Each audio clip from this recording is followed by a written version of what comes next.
Sur cette conférence de presse du porte-parole de la présidence de la République cet après-midi, cadre choisi pour la rencontre, la zone économique spéciale d'Uncock avec la presse nationale et internationale. Alain-Claude Billier-Bizet a fait le tour des questions d'actualité de l'heure. Une première pour les hommes et femmes des médias édifiés sur le fonctionnement de ce site industriel au cours d'une visite guidée.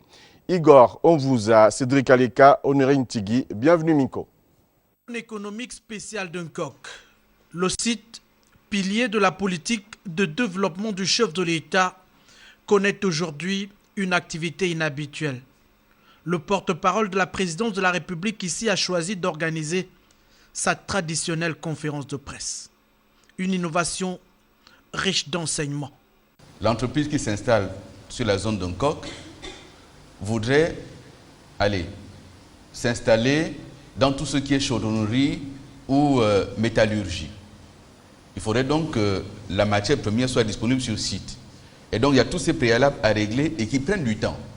C'est pour cela que ceux qui ont déjà sur place la matière première s'installent déjà.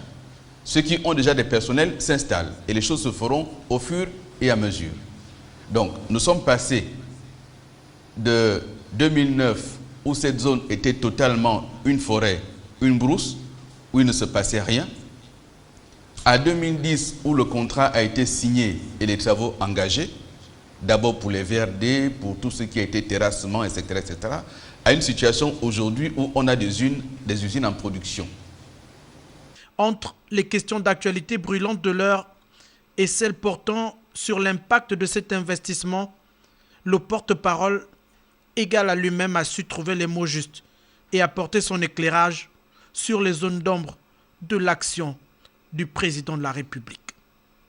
La présidence de la République n'a aucune leçon à recevoir de M. Jean Ping sur ces sujets. Et donc nous attendons toujours de voir quel est le projet de ce monsieur. Et voici quelqu'un qui, d'une déclaration à l'autre, dit une chose et son contraire. Vous voulez que je vous en donne des exemples? Parce que la parole publique, elle doit avoir du poids.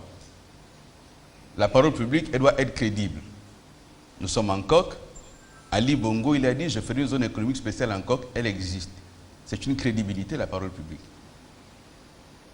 Lorsque vous avez quelqu'un qui, il y a 2 ans, reçu en audience au palais présidentiel, sortant du bureau du président, accordait des interviews pour dire je suis venu remercier le président parce qu'il m'a soutenu, parce que la diplomatie gabonaise a été mise à ma disposition, parce qu'il a mis à ma disposition des moyens pour circuler en Afrique, et qu'aujourd'hui vous dit je n'ai pas été soutenu. Où est la vérité? À quel moment dit-il la vérité? À quel moment ment-il? A-t-il dit la vérité en sortant de l'audience? Auquel cas c'est aujourd'hui qu'il ment? A-t-il menti en sortant d'audience? C'est aujourd'hui qui dit la vérité. Elle est où la vérité?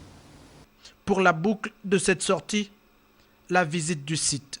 D'une superficie de 1126 hectares, la zone économique spéciale d'Uncock est un site en pleine forme. Une zone en pleine activité.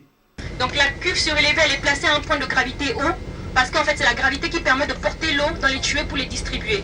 Donc on a 8 puits de forage. La capacité de la nappe phréatique a été estimée à 10 millions de litres au jour. Ce n'est pas encore le plein régime, mais l'activité industrielle ici se dévoile progressivement comme un projet phare en Afrique au sud du Sahara. Une véritable vitrine de compétences industrielles portée sur la valorisation des matières premières du Gabon, que la presse nationale et internationale a pu apprécier en compagnie du porte-parole de la présidence de la République.